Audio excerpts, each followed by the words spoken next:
Good morning, brethren, and welcome to our live program entitled A Glance at the Word, which is broadcast every Monday and every Wednesday at 8:30 a.m. West Africa time, which is GMT +1.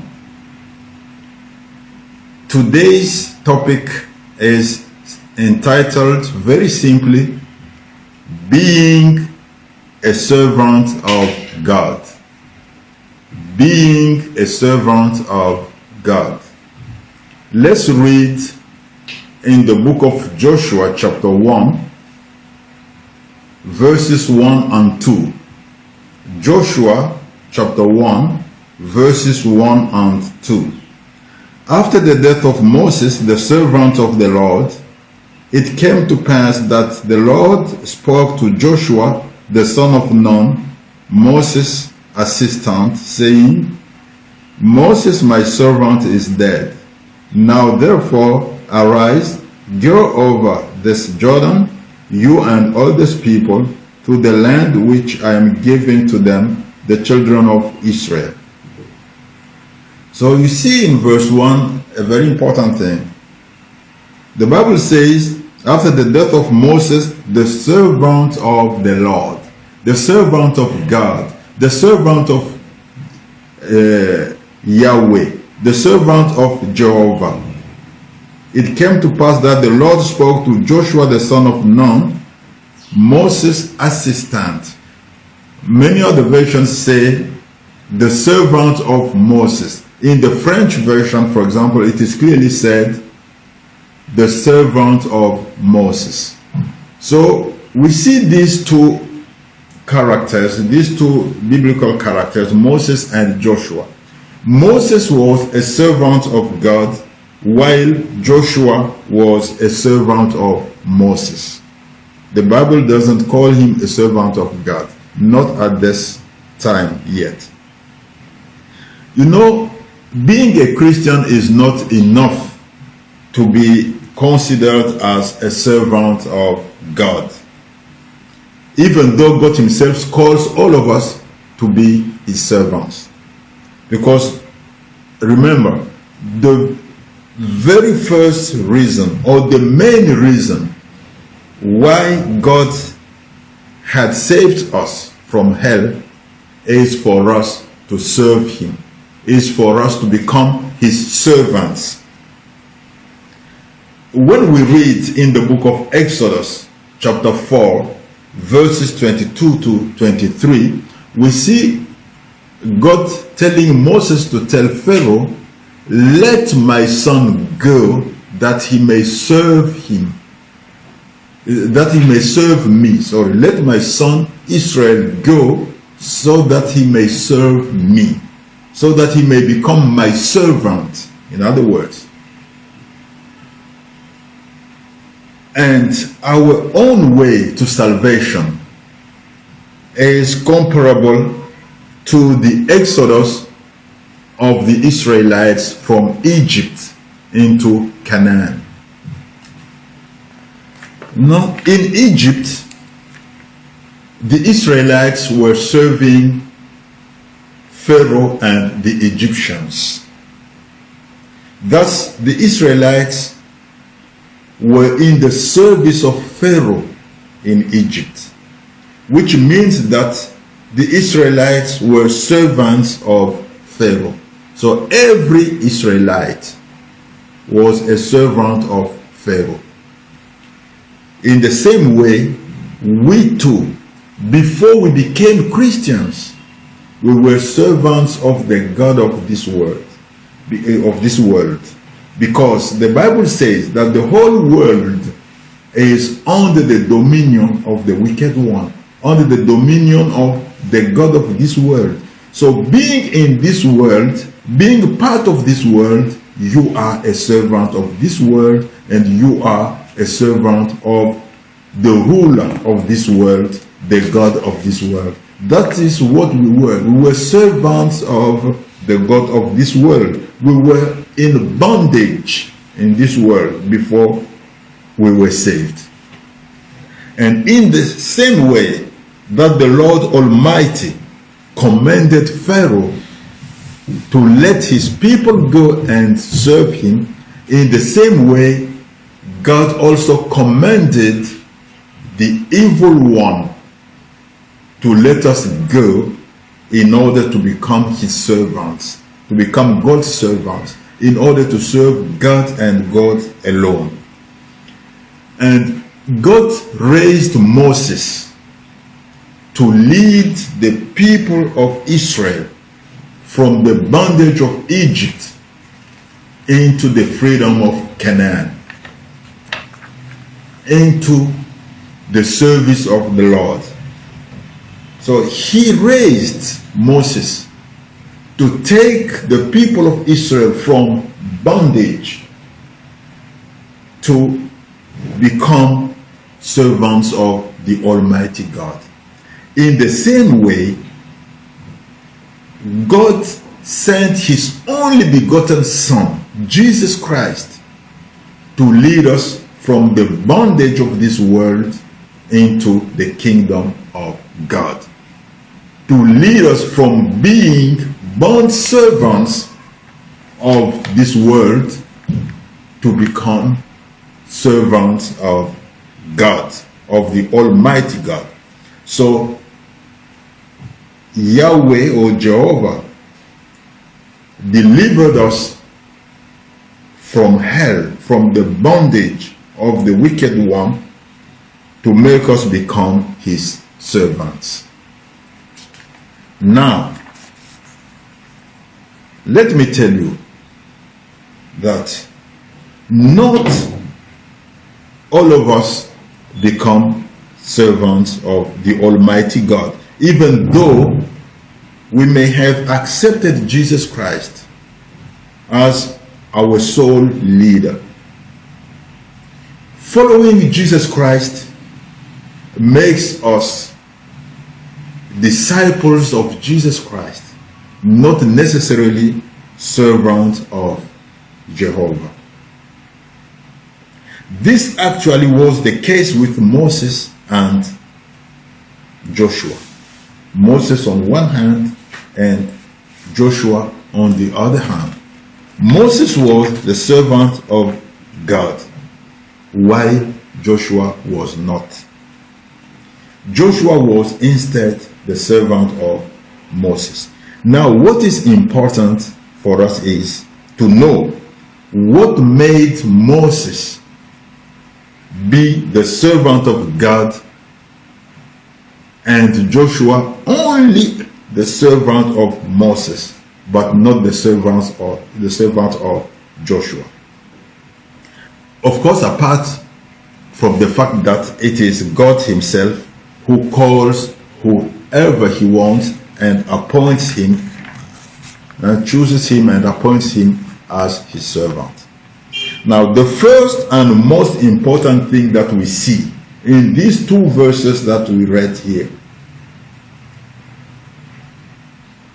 is, maybe we don't see it very clearly, but we know the story.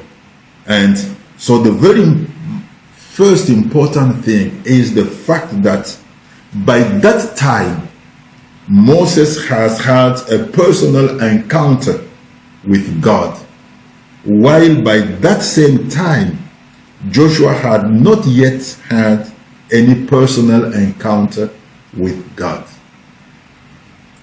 For Joshua to become a servant of God as Moses was, God had to have an encounter with Joshua. This is why God came to Joshua and told him, "You, Joshua, look, my servant Moses is dead. Now you arise and go over this Jordan." So God had to have a personal encounter with Joshua, or if you want, Joshua had to have a personal encounter with God in order to become a servant of God. You must do all to seek that personal encounter with God if you want to become the servant of God. You must immerse yourself in the reading and the studying of the Word of God. And you must commit yourself in intense prayer in order to become a servant of God. You know, prayer is a talk with God. And you can't talk with Him if you are not in relation with Him. So you must become both a prayer warrior and a diligent student of the Word of God. You must have a personal encounter with God to become a servant of God. That is the very important, the very first thing, the main thing, a very important one. To have a personal encounter with God. And the second thing that we see here, we see it especially in verse 5 of this chapter 1 of Joshua. In verse 5, God says, "No man shall be able to stand before you all the days of your life. As I was with Moses, so I will be with you. I will not leave you nor forsake you." So to become a servant of God requires the permanent presence of God in our lives. This is the second important thing that was in the life of Moses. So God was permanently with Moses. So Moses had a special, close relationship with God. And for Joshua to become a servant of God, God had to establish that same special, close relationship between him and Joshua. So if you want God to appoint you as His servant, you must be spending a great deal of your time in the presence of God. You must establish a special and close relationship with God. You must become very close friends, if you want, with God. You must spend, of course, public time with God during church services. That is obvious. But you must also and especially spend private time with God. You must spend private time in the Word of God and in prayer and in meditation. You must have a special close relationship with God. This will help you be fully or be filled with the Holy Spirit, who is the permanent presence of God in us. So being a servant of God also requires another thing, which is the third most important thing that I'm going to give you this morning. Being a servant of God requires faithfulness and loyalty. Let's read in verse 7 of this same chapter 1 of Joshua. "Only be strong and very courageous, that you may observe to do according to all the law which Moses my servant commanded you.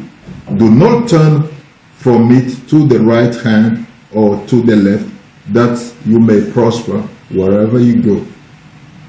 So this is talking of both faithfulness and loyalty.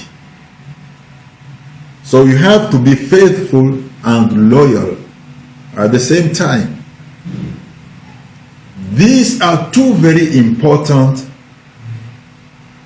characteristics of a servant of God: faithfulness and loyalty. And that is not all. In this verse 7 that we read,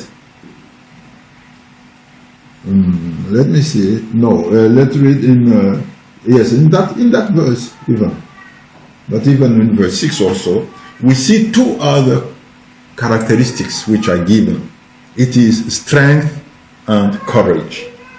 So being a servant of God requires two other very important characteristics, which are strength and courage.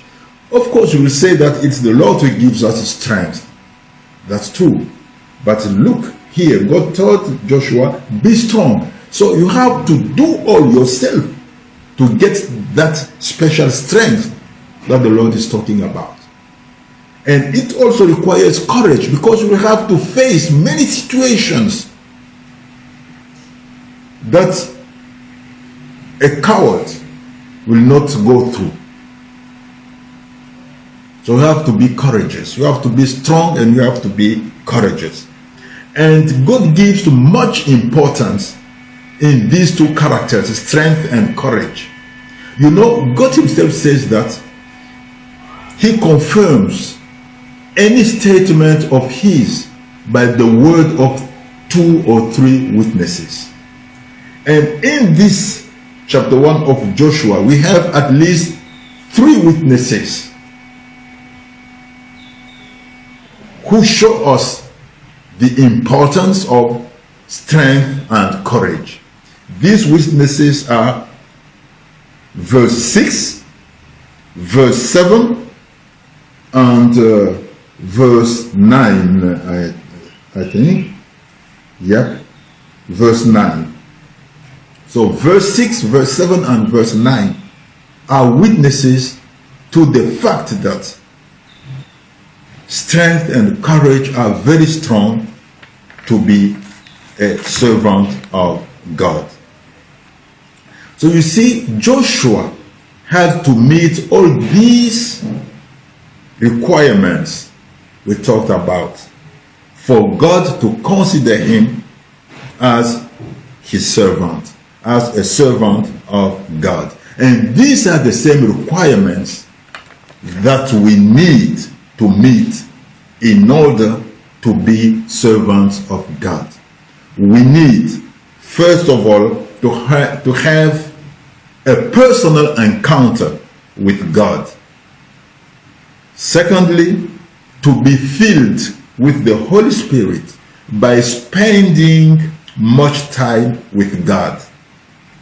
Thirdly, we need to be faithful and loyal to God. And fourthly, we need to be strong and courageous. My brethren, if you meet all these requirements, then God is going to appoint you as his servants. And remember that the main reason why God has saved us is for us to become his servants. So if we don't become his servants, it means that we are missing the point. It means that we are not fulfilling the reason why he has saved us from hell. So let's meet all these requirements: personal encounter with God, spending much time in the presence of God, being faithful and loyal, and being strong and courageous. And God will appoint us as his servants. God bless you abundantly beyond all your expectations. Merry Christmas, because in 2 days you're going to have Christmas Day.